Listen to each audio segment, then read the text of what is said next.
Hello YouTube, and welcome to what I believe is part 6 of the Book of Five Rings. We are halfway through the book, but we're actually almost done. I believe there's only going to be a part 7 and part 8, and then we're going to move to a different piece of literature related to Bushido style and Japanese samurais. But for now, let's dive back into the words of Miyamoto and learn from him and his wisdom. He says, in the first place, people think narrowly about the benefits of strategy. By only using their fingertips, they know the benefit of 3 of the 5 inches of the wrist. What is strategy for us? Strategy for us is going to be programming, is going to be technique, and all of that good stuff. The truth of the matter is, the mental capacities you develop lifting are going to have an influence on your life. Personally, I built my discipline training every day, and it made me a better person outside of the gym too, because those qualities translate. This is why the people who tell you they don't lift because they're more focused on developing their intellectual abilities are misguided, because building a strong body is going to help you to build a stronger spirit, and vice versa. They go hand in hand. There is no point in only training the mind, because truth of the matter is, you can only train the mind so much, and it's the same for the body.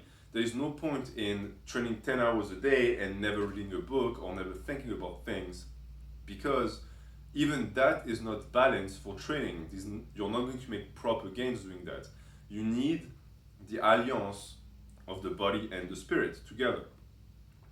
What does he mean by saying that by using only their fingertips, they only know the benefit of 3 of the 5 inches of the wrist? Again, it's a very, it's not a transparent metaphor at all. But what I understand from that is, again, with Musashi, he likes the idea of the bigger picture and the small picture.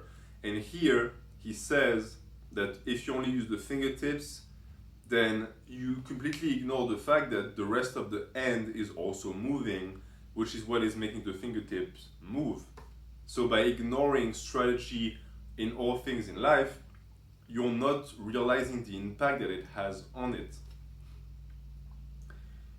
He also says, any man who wants to master the essence of my strategy must research diligently, training morning and evening. Thus can he polish his skill, become free from self, and realize extraordinary ability. He will come to possess miraculous power. If you think about it, his strategy in a sense is not just the theories he puts in his book. In reality, he speaks about becoming a warrior and developing the warrior spirit. And for me, you cannot be a warrior if you do not train. This is why the theory-only aspect of fitness and training is boring to me. Because all of that stuff, all of those studies, all of that writing, all of those theories are completely worthless if they're not applied. And I believe that even within oneself, if you only worry about the theory but you never do it with your body, then it's a waste of time. You should strive to do both, to think about the way of strategy and to also apply it in real life. Become free from self. What is self? Self is you, right? But more than that, self is the image you have of you. Why is self so important in today's society and it was in the past and it will be in the future?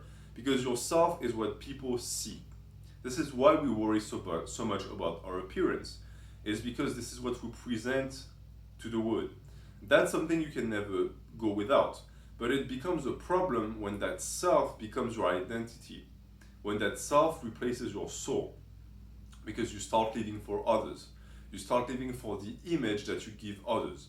And you quit pursuing the path because you have that new occupation that involves making sure that people always like you, that you're always falling in the ranks, that you're always going to be hip with the moment, that people regard you in a beneficial light.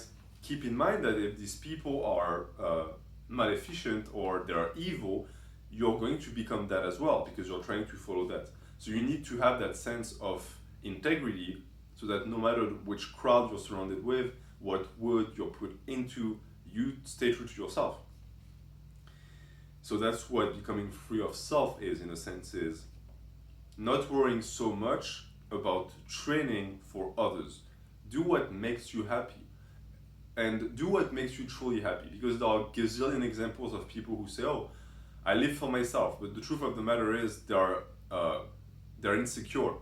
They're still insecure. Once you find your calling, you will not be insecure anymore because what other people think about what you do is not going to affect you. And by that, Musashi says that you will realize extraordinary abilities, you will come to possess miraculous powers. We're not talking about the ability to breathe fire or fly here. We're talking about a control of the mind that is so strong that you have a discipline that cannot be broken. For many people, that is miraculous. When I tell people I train every day, even when I first started in high school, people didn't understand me. Close friends of me wanted me to just hang out or do things like this, and I would, but at some point I knew it was time to go home and train. And it was a foreign concept to them that I would do something like this with no monetary reward, something painful and grueling, especially because at the time I was still very skinny. So I was asked, why do you even train? You're not even getting muscle from that. Truth of the matter is, I didn't know at the time that I was eventually going to get bigger. With time, I was just slower than what most people would experience as far as progress. But the spirit and the strength of mind I developed back then made up for it. This is my miraculous power. It's the power of discipline. And it's a power that can be developed by everyone. You just have to train, that's it. After that, he goes and he talks about fighting principles because the fire book is mostly focused on that. And a lot of them are very interesting, but the truth is they're sword fencing techniques, so I cannot get much from that. But he does mention some wisdom when it comes to how to approach life, and he always uses metaphors, of course, but I selected a few that I think can apply to us as well.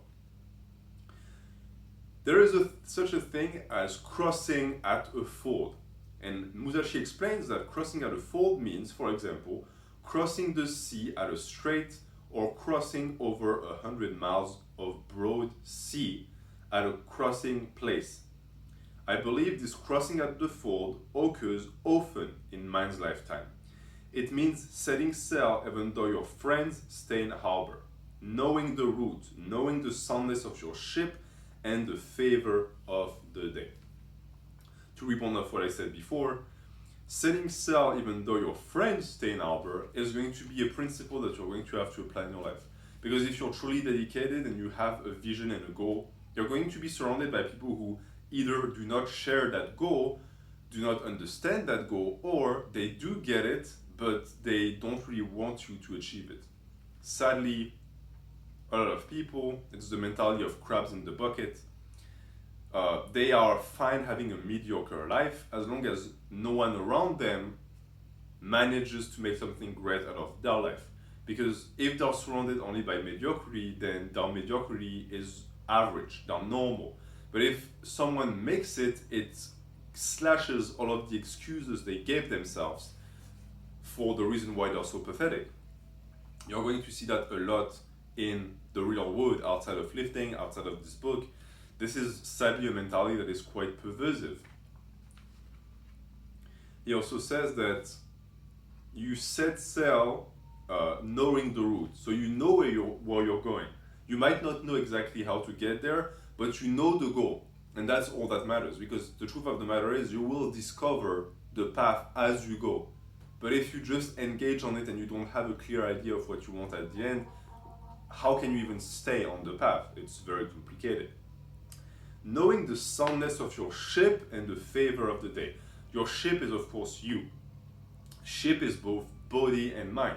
You need to know how your body responds to exercise, to training, to movement, to technique, to form, because it's going to prevent injury, it's going to keep you lifting for a long time.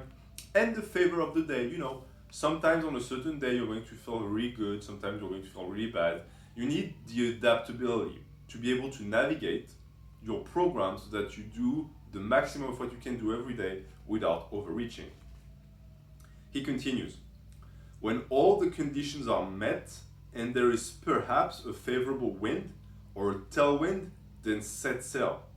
If the wind changes within a few miles of your destination, you must row across the remaining distance without sail. If you attain this spirit, it applies to everyday life. You must always think of crossing at a ford. If I tell you crossing at a ford, what do you picture? In my mind, I picture a very strong river. A river that is so strong that I know if I cross it, I will be taken by it and killed and drowned. So what happens when you want to cross that river? You look for a ford. You look for a place where the river is weak enough so that you can apply your own strength and cross. And the truth is that your goal or your ideal is not on the other side of the river.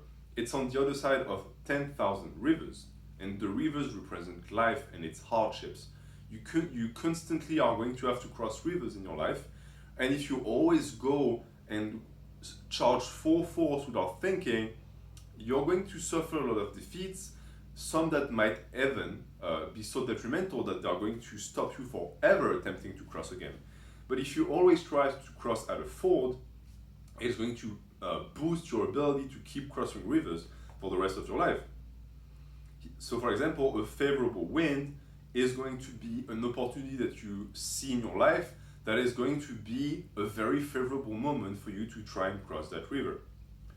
But if it's the opposite, if you have a wind that is preventing you from advancing further, then it might be a good idea to either turn back and find another way to cross, or to just stay stationary and not try to fight the wind. If the wind changes though, and you're very close, you must row. What does that mean? There's a very famous motivational quote that says, if there is no wind, row. It means that you will not always have the favor of the skies. You will not always have everything fall into place for you.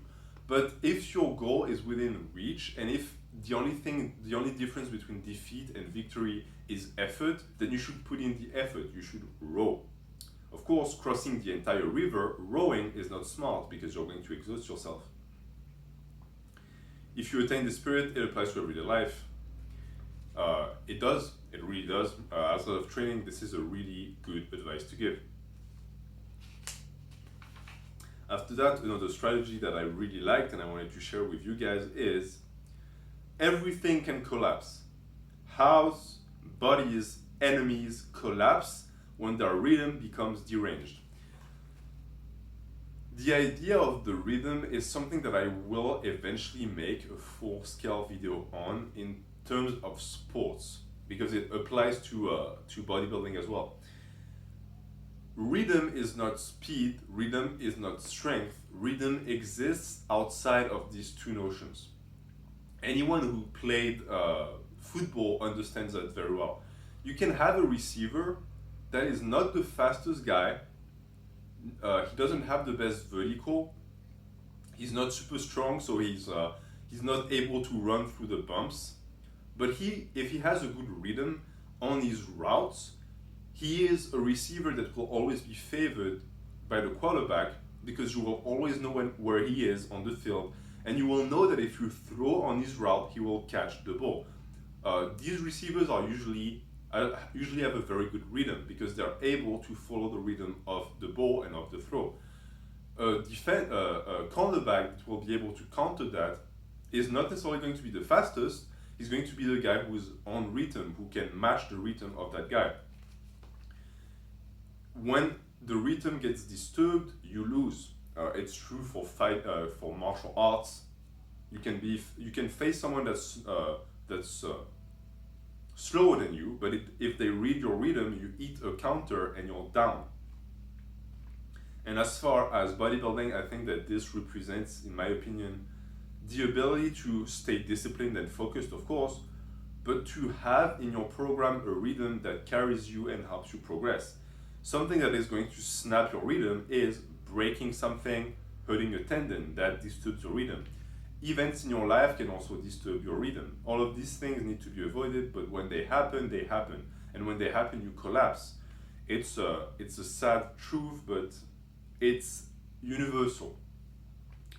But once you understand it, you can better apprehend rhythm. I spoke about rhythm in the previous video, I think it was part 4. In single combat also, you must put yourself in the enemy's position. If you think, here is a master of the way who knows the principles of strategy, then you will surely lose. You must consider this deeply. From what I get here, this means never overestimate people. Never think that you're facing with someone who knows better than you. This is a principle of pride too. It's good to recognize when other people are know more than you, but don't think that they mastered something so much that you could never get there. Learn from them.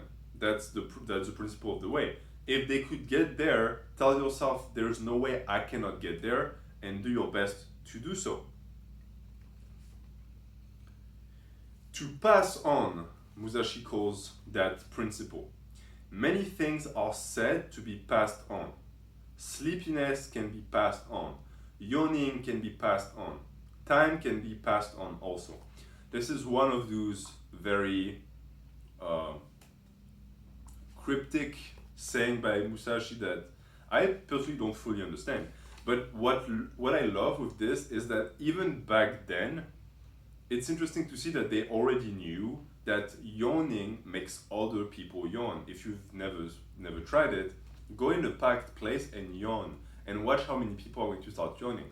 Science has tried and explained it by saying that when you yawn, you actually inhale a ton of oxygen, and it's a biological reaction for survival that other humans yawn as well, because they anticipate the fact that if you yawn, it means that there is potentially a lack of oxygen, and therefore they need to get their fill before there is no more to go around. But what does time can be passed on also? How would you apply that to the principle of yawning and passing that yawning to someone else? I personally don't know. But if you do, please let me know in the comments.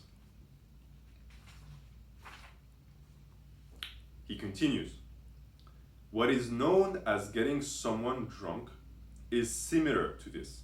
You can infect the enemy with a bold, careless, or weak spirit. You must study this well. This has very little to do with lifting, but I think it's interesting for everyday life.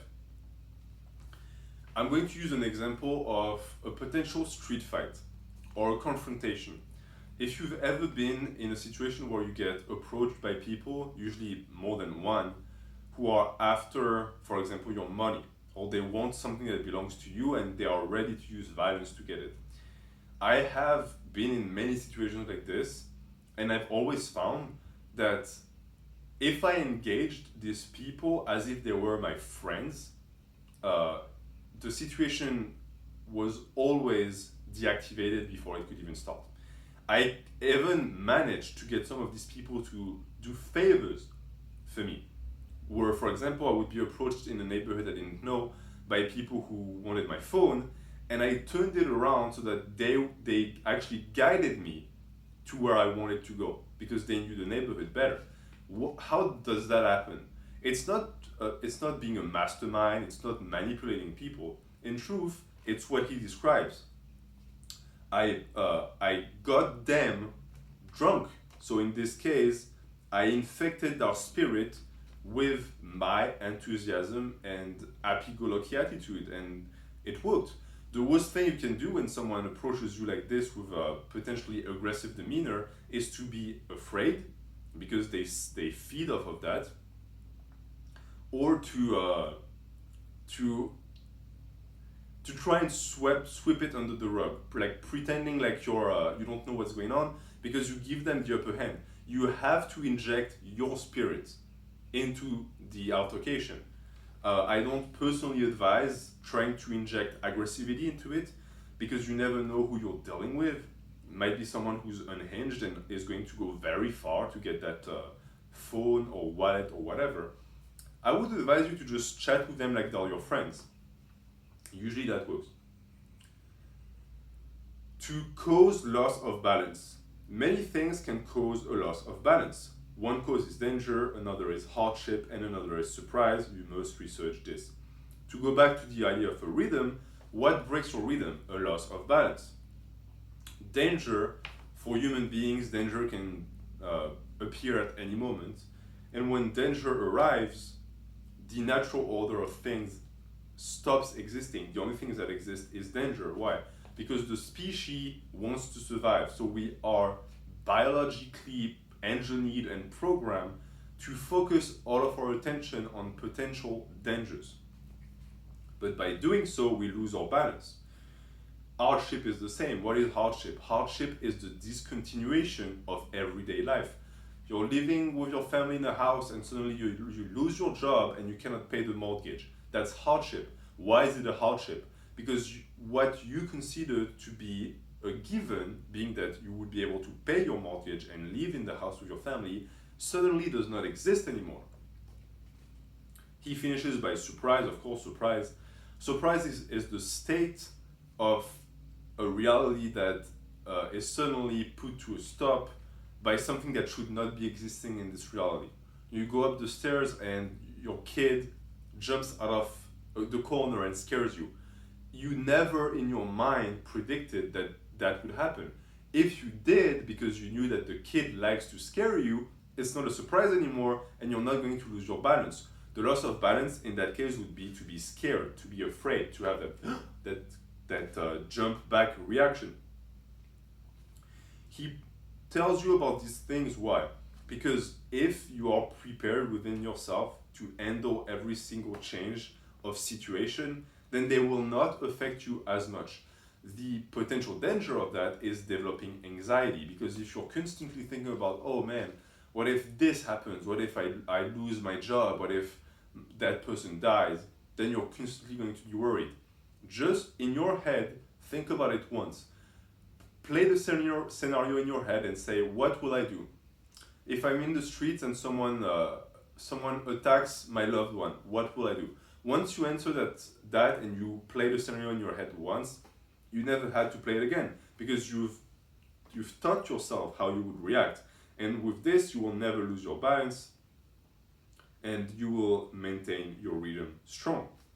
And I will finish on this because it's a good place to stop. But you as a person have your own rhythm, your own sense of balance, your own spirit, etc. All of these things can be influenced by others, to the point that some people have had their entire being replaced entirely. The danger of that is that if your spirit is not aligned with your body, you are going to develop certain issues. You're going to have a general sense of sadness. And some people cannot pinpoint why. You have a lot of people who don't understand why they're not happy in life.